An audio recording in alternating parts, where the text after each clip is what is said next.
Hello, everyone. Thank you for joining for today's MyCaptain Power Talks on how to write your first ad copy. MyCaptain Power Talks is powered by Qfuss. Qfuss provides an interactive cloud-based on-demand mentorship platform and acts as a one-stop hassle-free solution to have conversation with industry leaders. Qfuss offers a complete set of tools such as hosting skills, knowledge-based workshops, and coaching to enhance the skills of the individuals. It is more of a safe space outside your office or public space where you get the insights from leaders who have traveled the same path that you're about to take.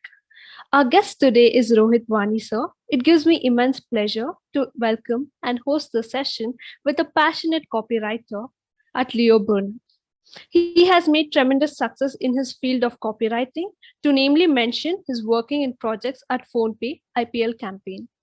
He has won various accolades like Summit Emerging Media Awards 2019, multiple Chip Shop Awards US 2019-2020 worldwide, Crowbar Awards by 4AS Limited 2019, the next in good digital and innovation, Creative Conscience in the year 2019, to name a few. You can also find his interesting works through his website, rohitwani.com. We are glad to have you as our guest speaker for the day, sir. So by not wasting the time, let's move on with the session. Hi. Thank you so much. Hi, everybody.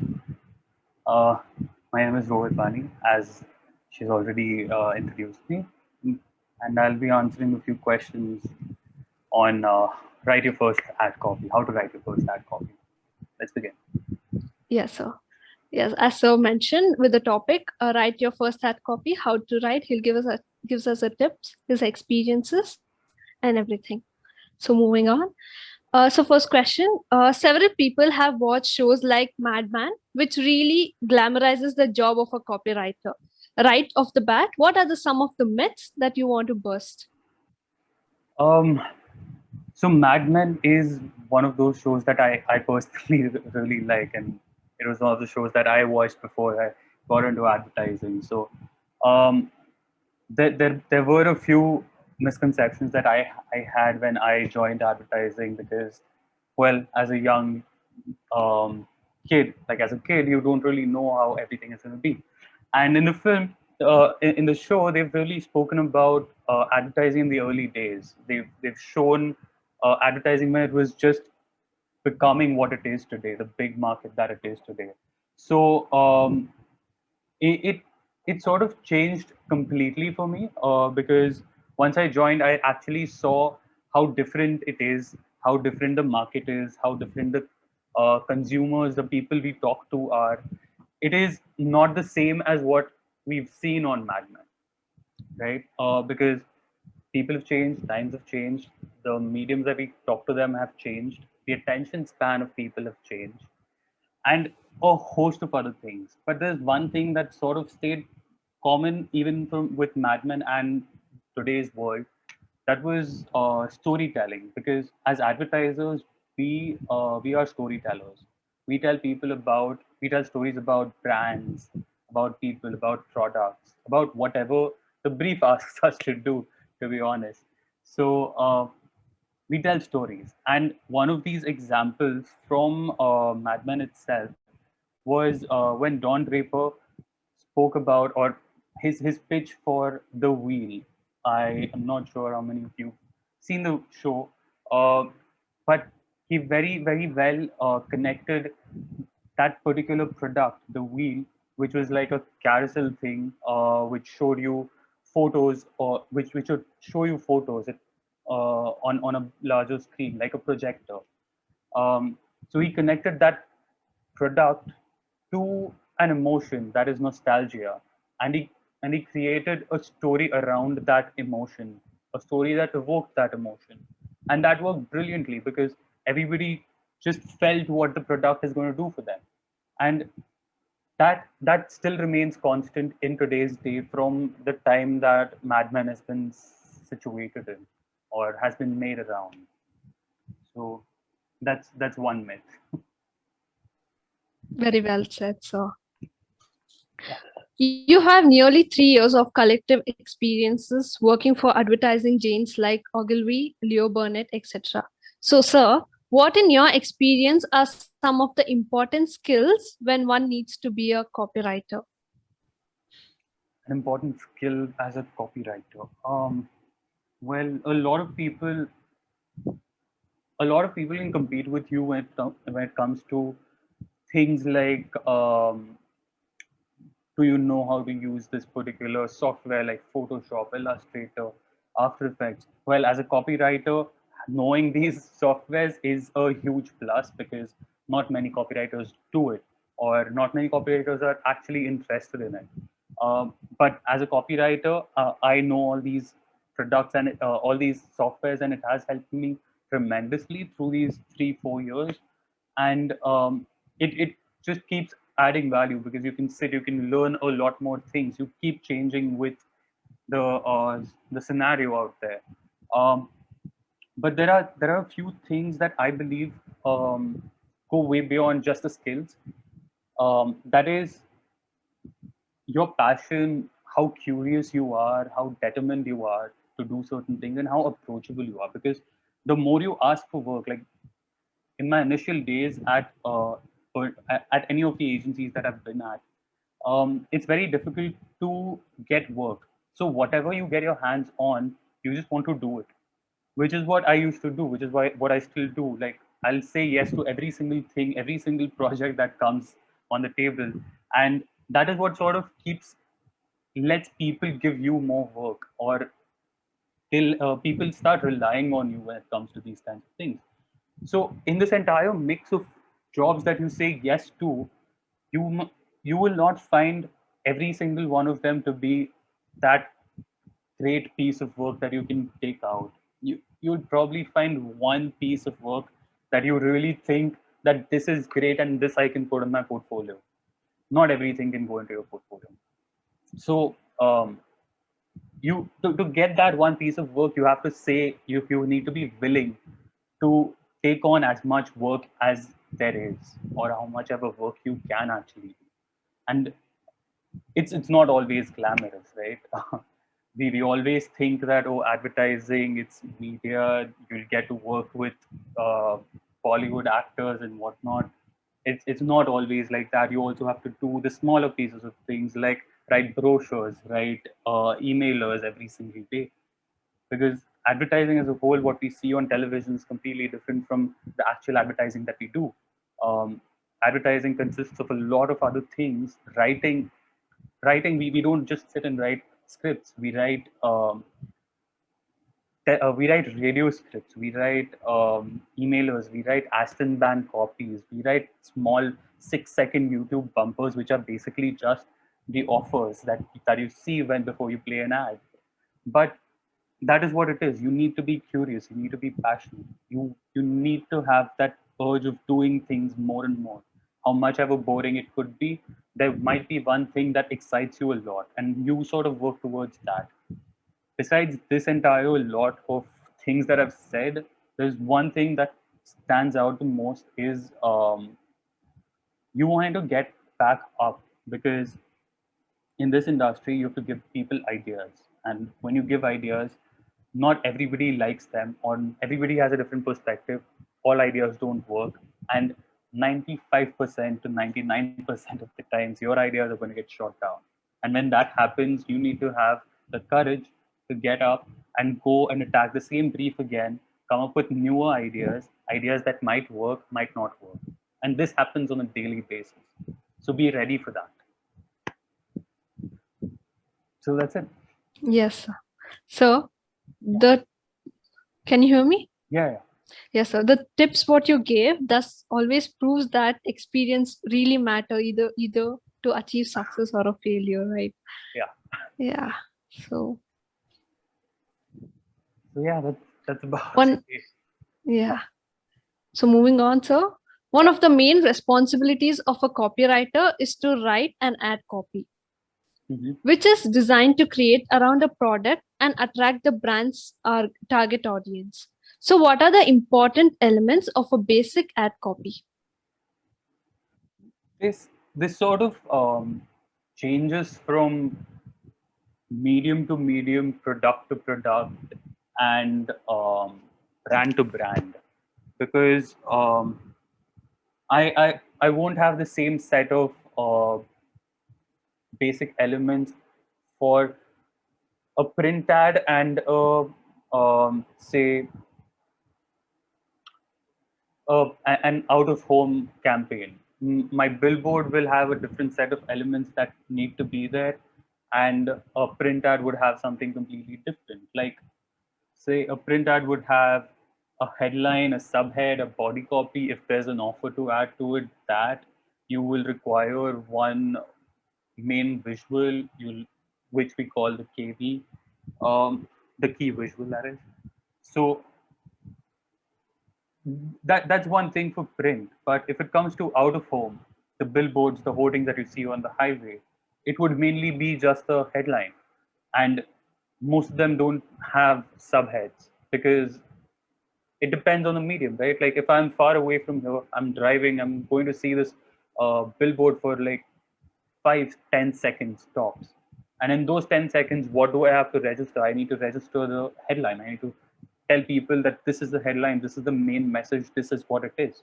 So my elements, the basic elements, the important elements sort of change from medium to medium according to me.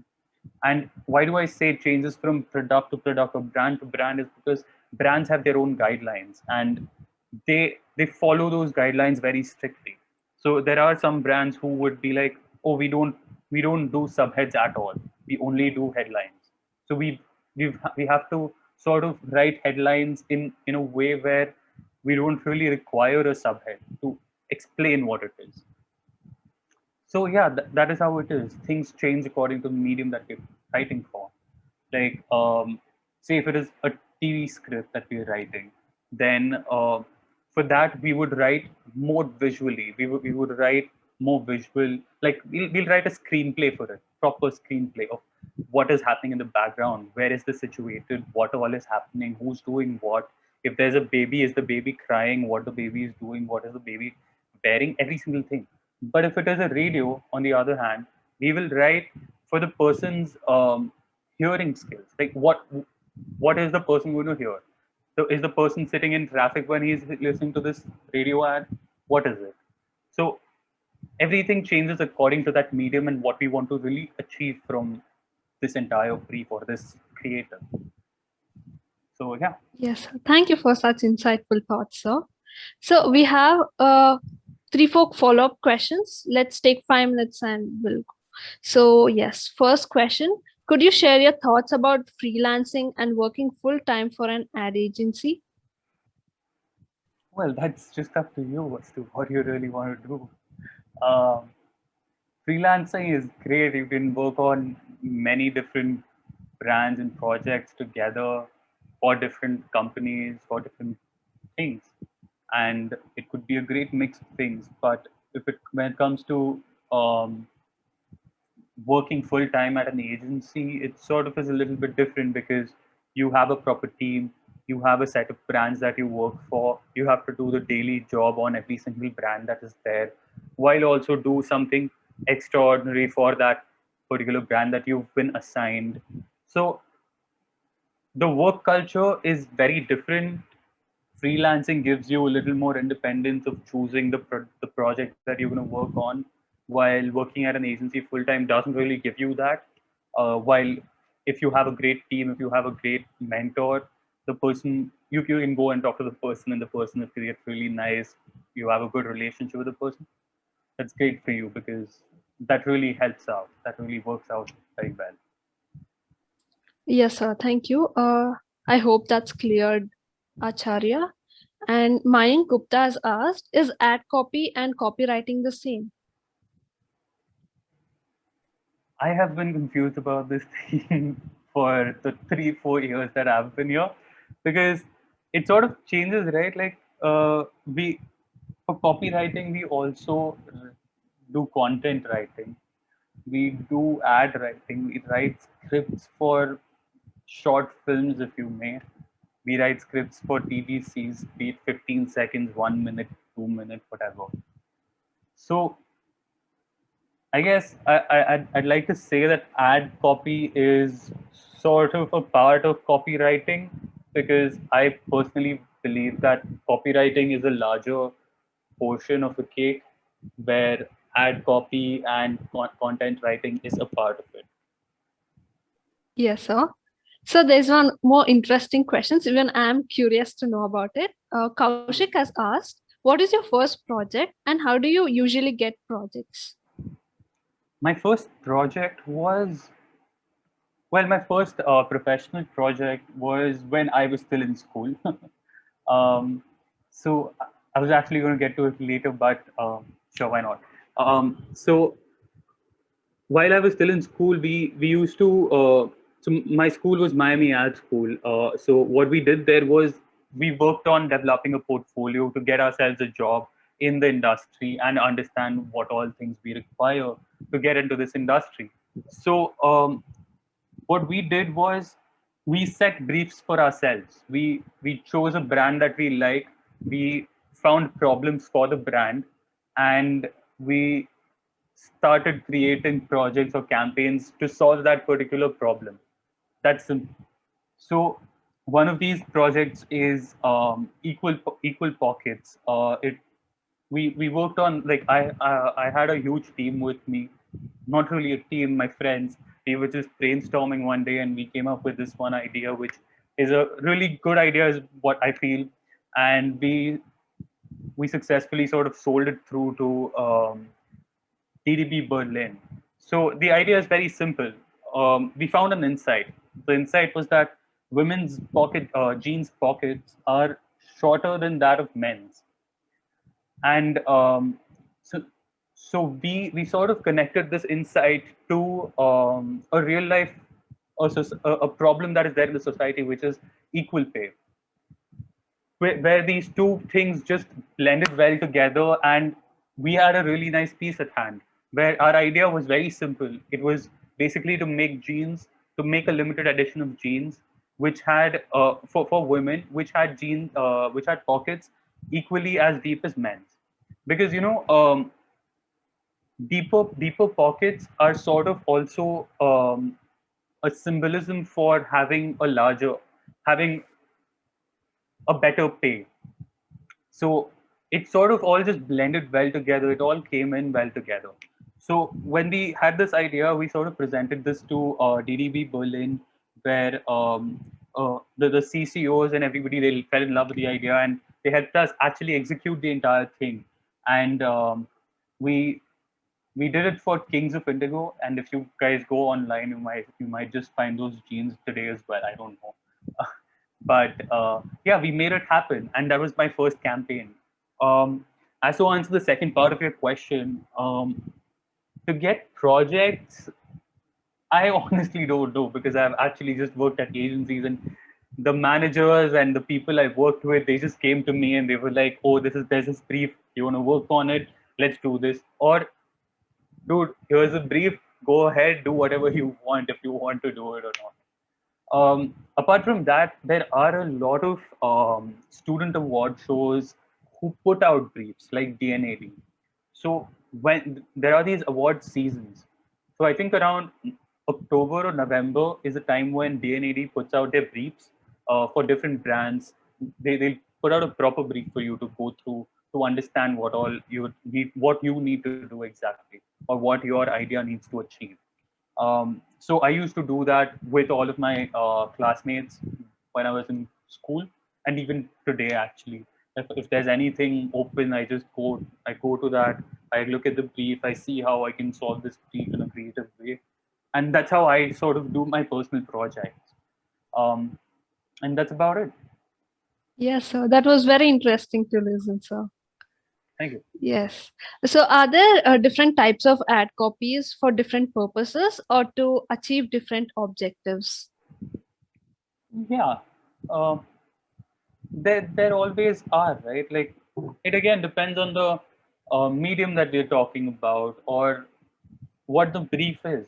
Like, it depends on what the brief wants to achieve. If it is, say, me writing for Birla Estates, and it's a real it's in the real estate industry, they want to sell their um, flats in Kalyan or something. So if they want me to do that, I need to look at what medium I have, and I need to try to sell those flats that are remaining that they have. So according to what the ask is, your style of writing ad, like the writing the copy is going to change, and you need to achieve the purpose that is given in the brief. Otherwise it doesn't work. Like if you've been given a brief, there is something that the client wants to achieve, and if you don't achieve by answering it, like if you don't answer your brief with a creative that works and answers the problem, then your ad doesn't work, right? So it's just that. Yes, sir. So, throughout all your experiences that you have gone through, what are the some of the common mistakes that copywriters should avoid? Grammatical errors. People hate it. Um, and I guess that's about it. Grammar mistakes, spelling errors. You need to proofread everything twice, and that's about it. When it comes to writing copy, writing headlines and stuff like that, I don't think there is anything right or wrong when it comes to that, because everybody has a different perspective and a different way of writing things. Um, just that whatever you write, it needs to you need to make sure that what you write conveys what you want to say, and it actually achieves the purpose of this entire ad, and that's about it. So, one interesting follow-up question that you have: what are the points to be considered before writing an ad copy? Points to be considered. So, one, where where is this going to go? Who is going to see it? What do I have to say? Do I need to put down a CTA, a call to action? Like, what do you want the people to do after they read this thing, after they read this ad? And how long is it going to run? How how much space do I have to actually write? Like, if it is going to be, say, I'm going to give a print ad as an example for now. Um, so for a print ad, if I have just half a page, if I have half a page as my ad space, then the way I write is also going to be different, because it'll my line will have to be shorter. The ad can't look very cluttered, right? Because they might want to say five different things. They want to talk about the RTVs about a particular brand. They want to talk about a certain thing. Let's give I'll give you guys an example. PhonePe with something that recently came out. The Gudi Padwa. There was one print ad that I wrote which was for Gudi Padwa for PhonePe. So for that, we were given two things to do. One was a jacket ad, which is basically the half page in the front, and there's a backside to it, which is the backside of the entire page, uh, entire newspaper. And the second thing was a front page, half page ad. Okay. So here, the half page ad is a smaller space for me to write, while the jacket ad gives me more space to write. So the way I write things for the jacket ad will be different from how I write it for the half page ad, because of the space constraint. So I need to know that. I need to know what exactly the messaging is going to be. So here, Fonte wanted to say that this Gudi Padwa, you can buy gold and get it delivered to your doorstep. And they also wanted to convey a few RTBs about the gold that you can buy on PhonePe. That is, say, purity or bank, or you can store it with PhonePe and all those kinds of things. And they also wanted a proper creative that spoke about a cashback offer that they were giving. So here I have a lot of elements to put into this one thing. So this is what I will need to know. I'll need to know exactly what all content needs to go into the print ad and where it is going to go and who is it going to talk to. Because this is not just happening in Maharashtra. There are other places that this is going to go to. it is also going to go to the south. It's going to go to the north. Does my messaging change according to that, according to the geography? All these little things sort of matter, but these are things that you sort of pick up while you're at work. When you start working, once you get a hang of how the briefs come in, how the client likes to do things, that is when you start picking up things and you sort of start asking questions to your client service. Thank you for those useful tips, sir. Moving on to the next question. When you're writing an ad copy, you need to take into account the client's requirement, but you also need to ensure that it's creative enough and innovative. So sometimes one could hamper the other. So through your experience, how do you strike the right balance, sir? Um, so it's sort of a constant battle with the clients. So you've sort of got to play it smart, because you've really got to choose the battle that you really want to fight and the one that you can let go. Because on a daily basis, you don't just do one ad a day or two ads a day. We all honestly are bombarded with ads every single day, every single minute of our lives. So those ads have, so we make those ads, and those you end up making like 10, 15 ads a day, which is not easy, and you can't really sit and fight with the client over every single thing that is there. So what I sort of do here is I choose the ones that I really want to fight for, the pieces of work that I really want to fight for, and the ones that I don't really want to do that for. Because there are going to be mailers every single day that I need to put out, and I can't have a back and forth with the client every single time about the headline being it just that creative, or it has to be this, it has to be that. Sometimes you need to let go and let the and just give the client what the client wants, uh, because that way you let the clients win sometimes, and when it really matters to you, you get to come in and say, oh, you know what, this works the best, and I know that this is going to work really well. And that is when you get your win. So choose your battles when it comes to this. And when it is sort of like this, it's the same with art and copy. It doesn't differ at all when it comes to art and copy, when it's particularly this. And about striking balance between creativity and the requirement that the client has, if you're if the line that you're giving them works for them, for their brand, for the audience, they're never going to have a problem. They might just be like, oh, you know what, this is too smart, let's sort of tone it down a little bit, or this doesn't make sense to us, let's talk this through, let's see if we can tweak it a little bit. And that is how it usually is. So you don't really lose that much when it comes to this. There's always this balance, because you also have your seniors. At least in your initial years, you also have a senior who will be like, oh, you know what? Give them these things, give them the creative ones, give them the nice ones, and also give them something that they'll usually just take without complaining about. So we don't give them just one headline ever for a particular ad. We'll give them like 4 or 5 different options to choose from, and they can pick whatever they want. And after that, also there are multiple rounds that we go through to make this thing perfect, the art wise, copy wise, everything. So we attain that balance eventually at some point or the other. So what I felt, to be honest, like I little did I know about this field, but your explanation is so clear and very understandable, sir. Yeah. So yes, sir, we have a good follow-up question.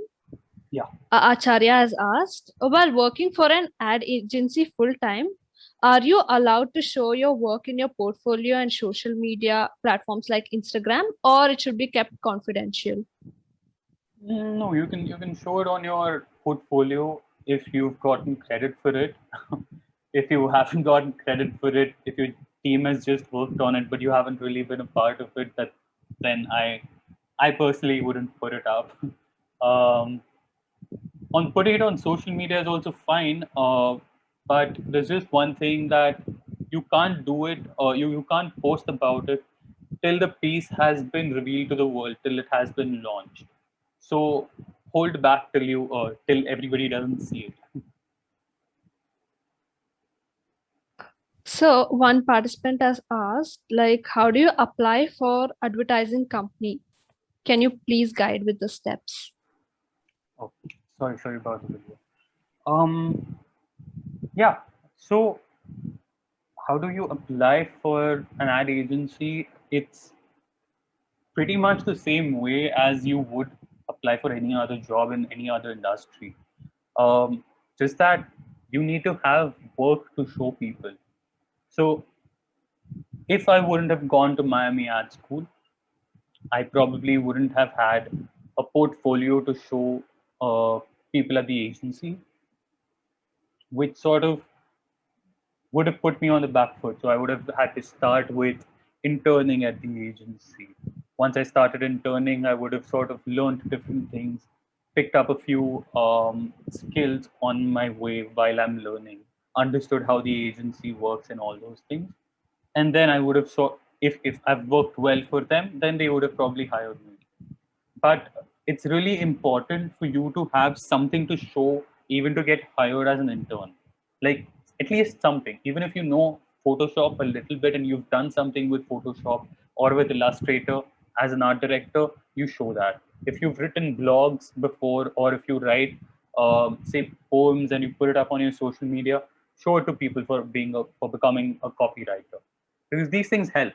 Social Whatever you do on social media is also counted as a skill that you can probably show people, because you can write anywhere, you can do anything. The main motive here is to show people that, oh, I can write. You want to see this. It doesn't matter what you show them, but it needs to be something that you've done. And that's about it. For art, if you like sketch, that works. If you do illustrations, that works. If you just like painting on canvas or something, that works. It doesn't matter. Thank you, sir. I hope Verma's questions has helped you. Yeah. Yes, sir. Moving on. On your online portfolio, we came across a very interesting campaign you worked on called See the Feeling, which uses clever visuals to raise awareness about a condition called brain on what's a neurism. Aneurysm. Okay. Could you talk a bit about it and describe the thought process behind the campaign? Yeah. So I'll first tell you guys what brain aneurysm is, because it was new to me when I first heard about it, and it is really scary. So I was still a student at Miami Art School, and I was interning at Ogilvy, New York back then. And I went with my friend. So me and my friend who were interning at the same place, we were called in by the seniors there, and like all the interns were sort of called in, and they were told about brain aneurysm, which is basically a lump in your head. So what this lump is basically is like a bubble, and if it bursts, there are high chances of you dying. And the scariest part is at least one in 10 people have this condition, but they don't know about it. So as soon as the my seniors told me about this brain aneurysm thing, my first reaction was actually seeing if I have a bump on my head. But then they sort of clarified that, oh, it's inside your brain. It's this little thing inside your brain, and you can't really feel it that way. But it could be there. You never know. Which sort of scared me a little bit. Not really a little bit, a lot. I'm just dying. Um, so what we did for that is we started doing some research, and while doing that research, we came across this one comment that said that brain aneurysm, a headache, a symptom of brain aneurysm is a headache that feels as if somebody shot you in the head. And that sort of became our cue. That is where we got inspired for See the Feeling. So See the Feeling basically gives you an idea or just tells you about what this headache of a brain, of like a symptom of brain aneurysm, could feel like. What this headache would feel like. It would feel like as if two buildings are crushing your head, or it would feel like a pole has been put into your head and it is that painful. The way the visuals that we show are basically just trying to tell people that it will be that painful, and if it is that painful, you need to go to a doctor, you need to consult a doctor over this. And that is what we did. But sadly, this never really happened. We made this entire thing, but we never really got the funds to execute this, and it's just lying around like that now. Yes, so this was an amazing project that you have done. Okay, moving on. So, in 2019, NFL player Colin Kaepernick knelt during the US national anthem to protest police brutality and racism. Nike came out in the support of Colin with a copy that reads, "Believe in something, even it means sacrificing everything." So, what is, in your opinion, on cause-based advertisement? So, should brands take a stance or should they remain neutral? Oh, if it makes sense for the brand, then Hmm. 100% yes. Um, I love the campaign. I love it because it was moment based. It was Nike taking a firm stand on something that they've actually stood for a very long time, but haven't really shown it.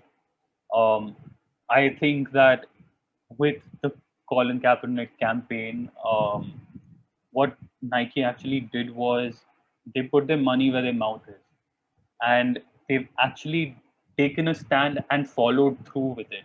Because you see, in today's day, I'll take the Tanishq ad as an example. We all saw what happened there.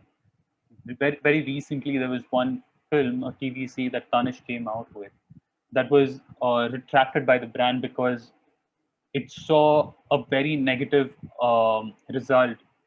People were did not like it, and they were against what was shown in the film, which is why Tanish took the ad back and they put out an apology for it. Um, which which sort of tells us that taking a stand for a cause is very difficult. And to be honest, the Tanish ad wasn't even something cause based. It was a simple thing which had a little cue of religion and something. So it is very difficult for a brand to actually follow through when they take a stand when it comes to social causes, which Nike did really well. And if you look at it, the repercussions that they faced, they saw people actually burning Nike products, putting the shoes on fire, tearing and burning jerseys and t-shirts and apparel, everything. But it is they knew that this is going to happen. They knew that people are going to react in a very different way. And I'm not so sure if this happened in 2019. I think it was before that. But Nike knew that this is going to happen. And they had they had Colin Kaepernick since 2011 or something, but they took him on like during this 2015 2016 period when this campaign came out. They actually renewed his entire his contract with them because he had just spoken about police brutality and everything, which is what this entire campaign is about. It is a stand against police brutality in the US, which is why they decided to make Colin Kaepernick the face of it, because he was the one who had actually spoken loudly about it, and which is why they got him. They made him the face of it, and they saw that, oh, people are reacting in a will react in a bad way to this. But it is the same feeling that these people are sort of reacting in a bad way. There are going to be a lot of other people who are going to react in the positive way with the same feeling that, oh, I am against police brutality, so I am with Nike on this. And that is what made people sort of think about Nike in a different way, actually believe or trust in Nike. because Nike actually stood for a proper cause that they have actually been talking about for a very long time. They've been talking about just do it for ages now. With the Colin Kaepernick campaign, they actually stood for it. And that is what sort of built loyalty. And even with the repercussions, Nike did not really see anything wrong happening to them. They weren't really facing any losses or anything. They might have faced like a little dip in their stocks and all, but that did not really matter to them in the long run. So I personally believe that if it is a brand, if it is a cause for a brand that it makes sense for, and if the brand actually has the guts to stand for it and follow through with it, the brand should do it. So this campaign, like it how many months it was? The campaign that took How off? long did it run?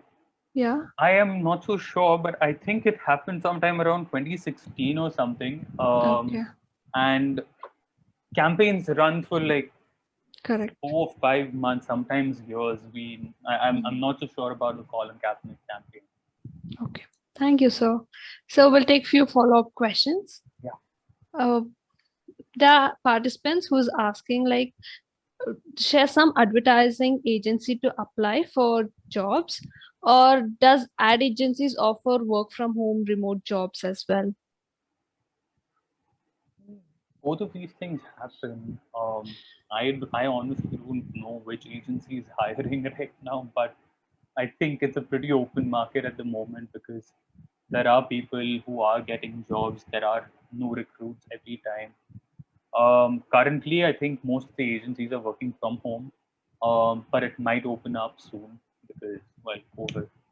Um, but yeah, you can probably apply to an Ogilvy or Leo Burnett based on where you're located, where you live.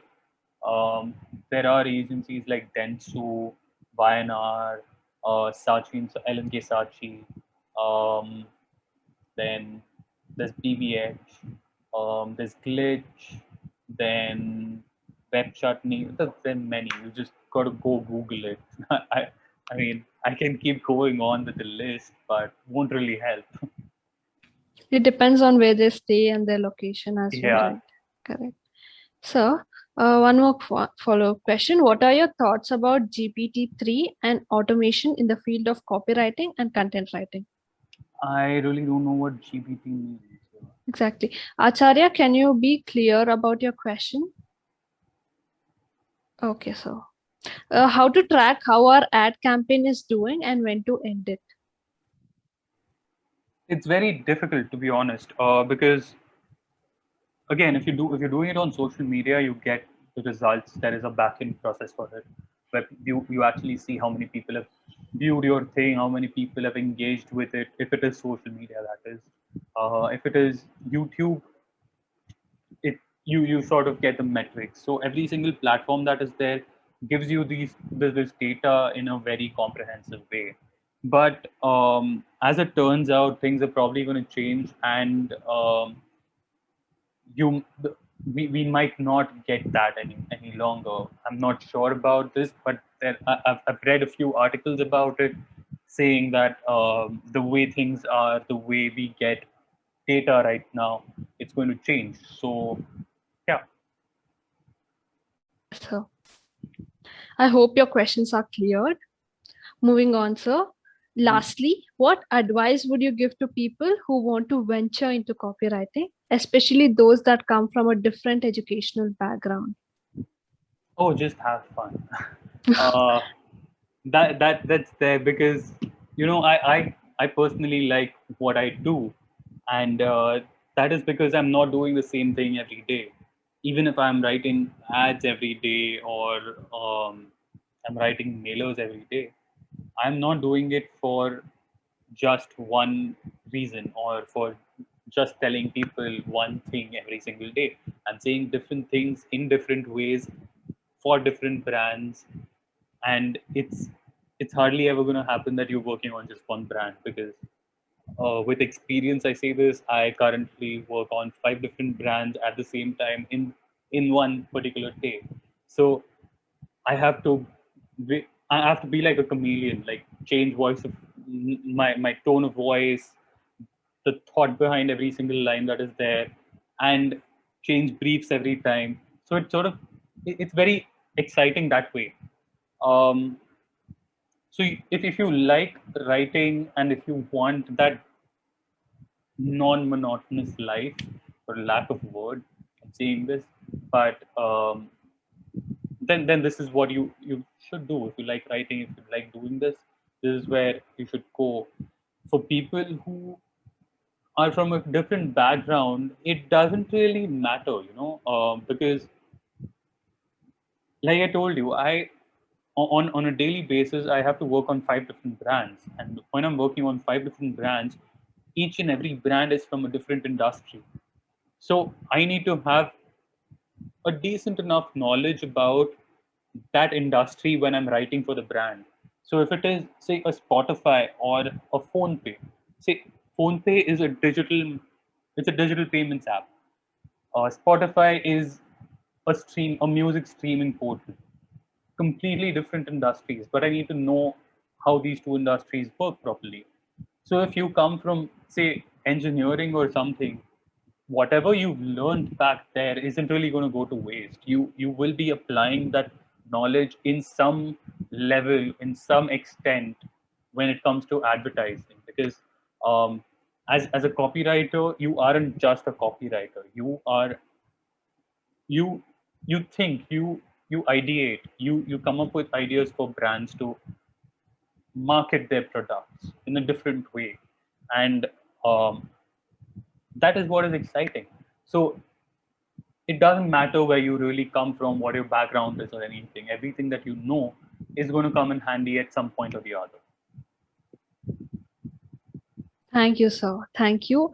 We have moved to the end of the questions that we were discussed.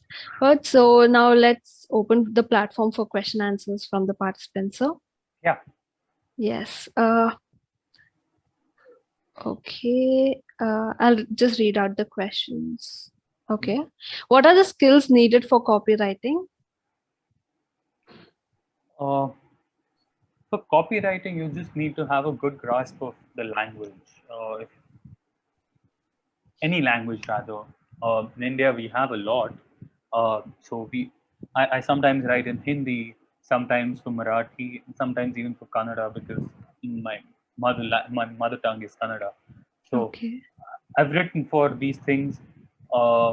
It is just about how well you know the language, how well you know it with the slang, and how well you can actually craft the lines in that.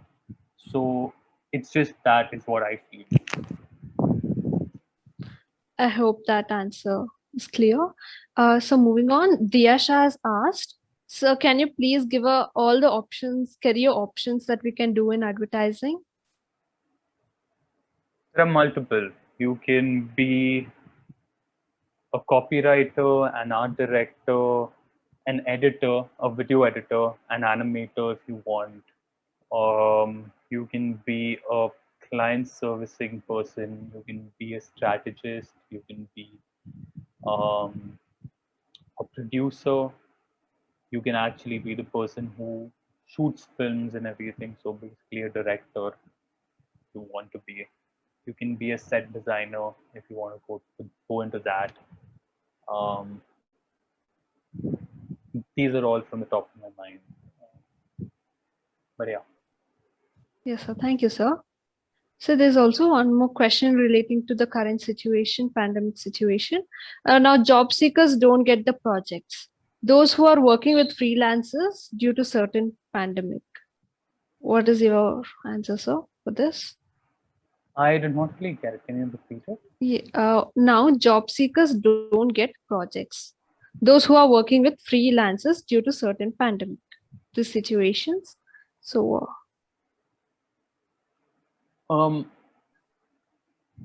Job seekers aren't really getting jobs, is what you're saying, because of the pandemic. pandemic, Um, yeah.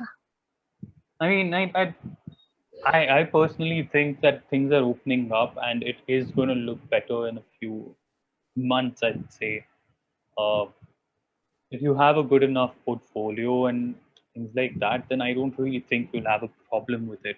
Working as a freelancer, there are many projects, there are many companies who are trying to cut down on their expenses, which is why they sort of want to hire people individually as freelancers and get stuff done.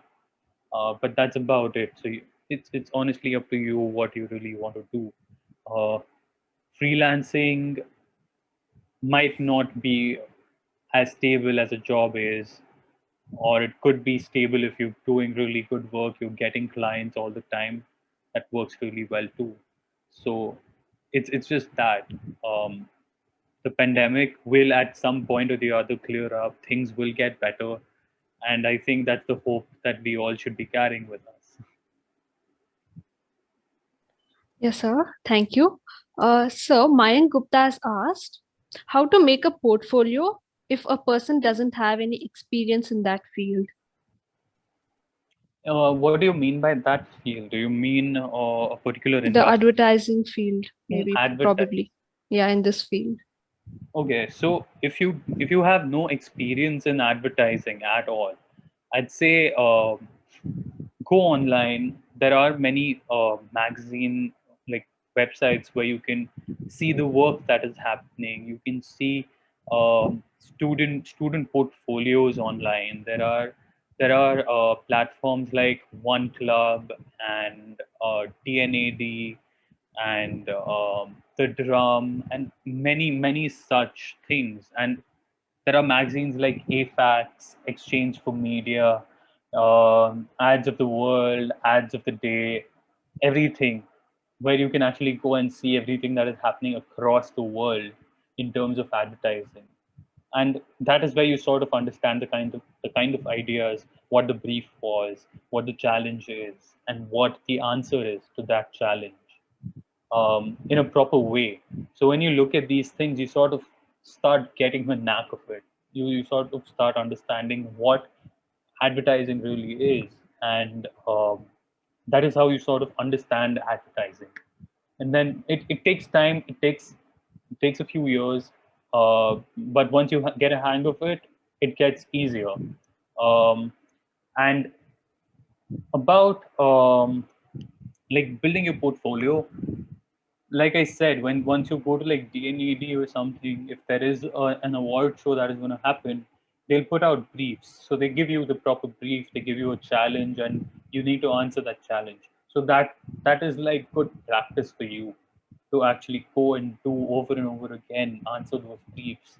You can go to the website right now. You might find briefs from last year's DNAD, and you can answer. You can try answering those briefs, and your answers to those briefs, your ideas, can go into your portfolio. It doesn't matter then, right? Because you've worked on something, you've got something right, you have an idea, you've put that idea in your portfolio. You're showing people that, oh, this is what I can do, and I thought about this idea properly. That's how I think.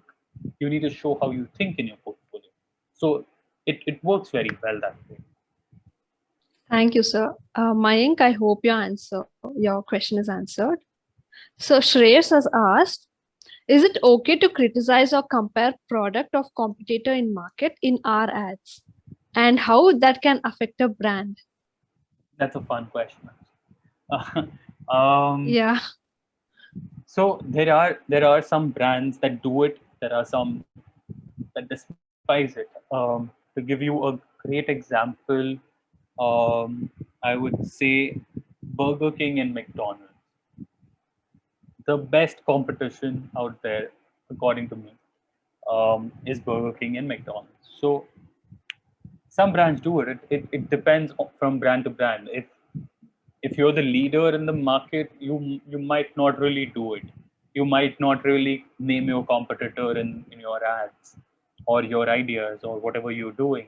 But if you are like the second best or the one who's like a new entrant, you might just do it.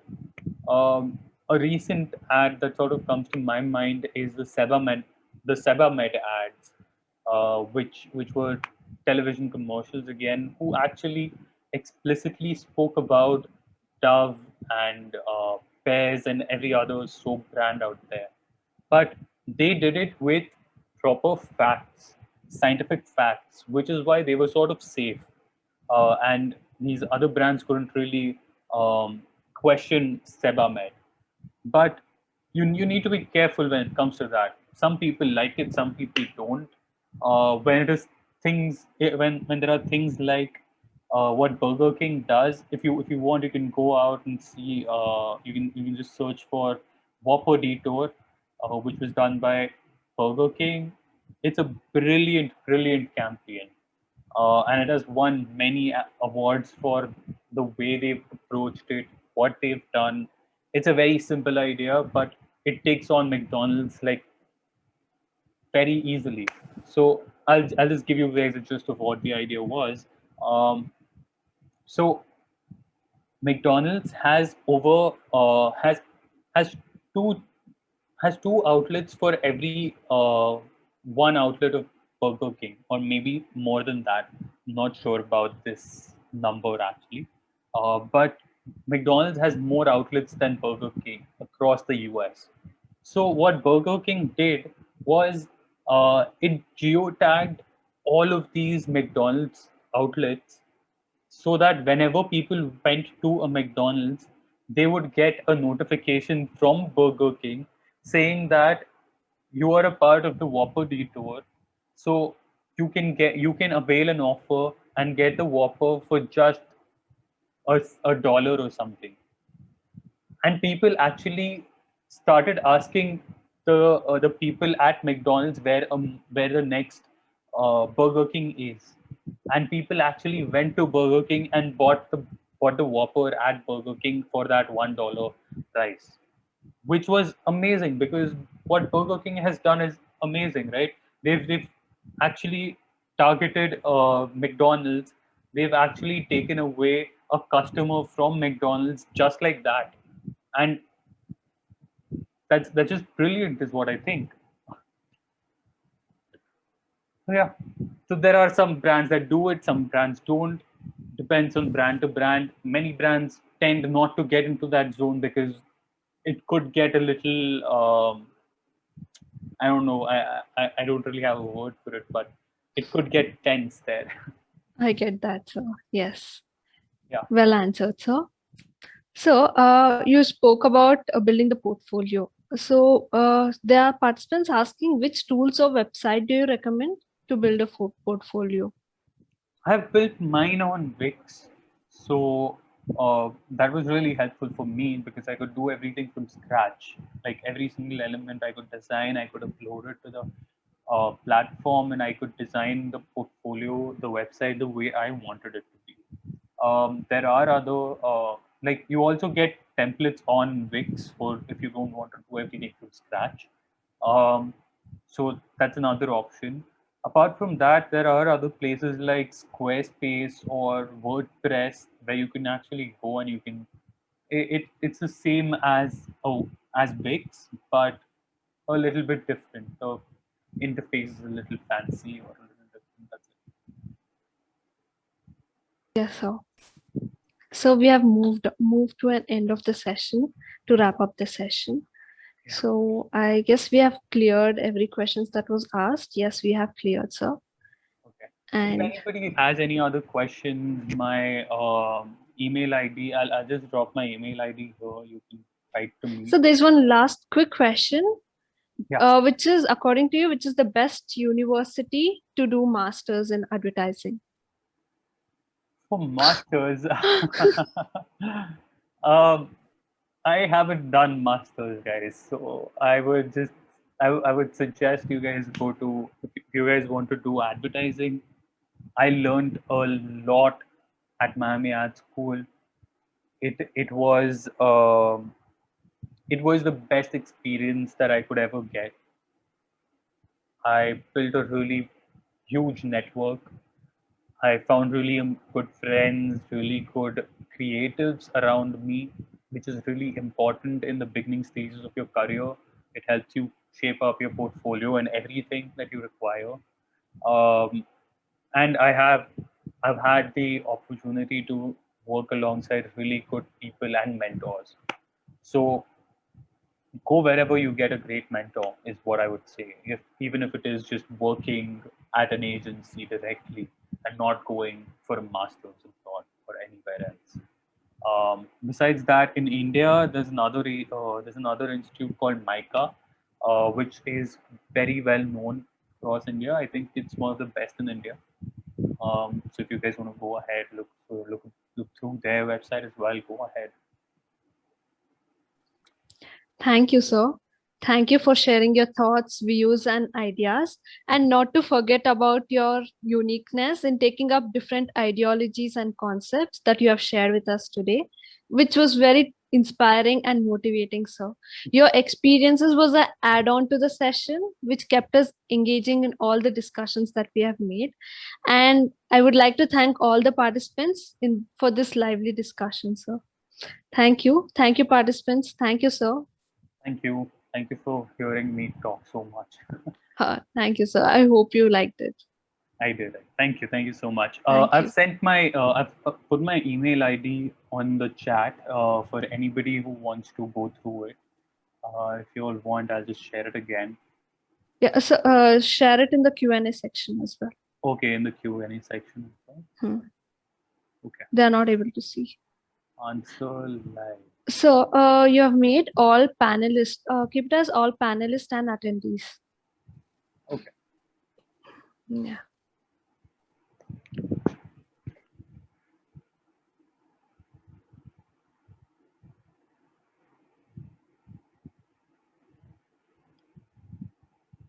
I really can't find it. Sorry, sir? I can't find it. Okay, 1 second. I'll just cut short and paste. Can you do that? Yeah, I'll do that. All right. Yes. I hope everyone received now. Yes, sir. Okay. Can you see? Yeah. Yes. Okay. All right. Okay, sir. Thank you so much, sir. Thank you. Thank you. Thank you, everybody. Thank you. Thank you, participants.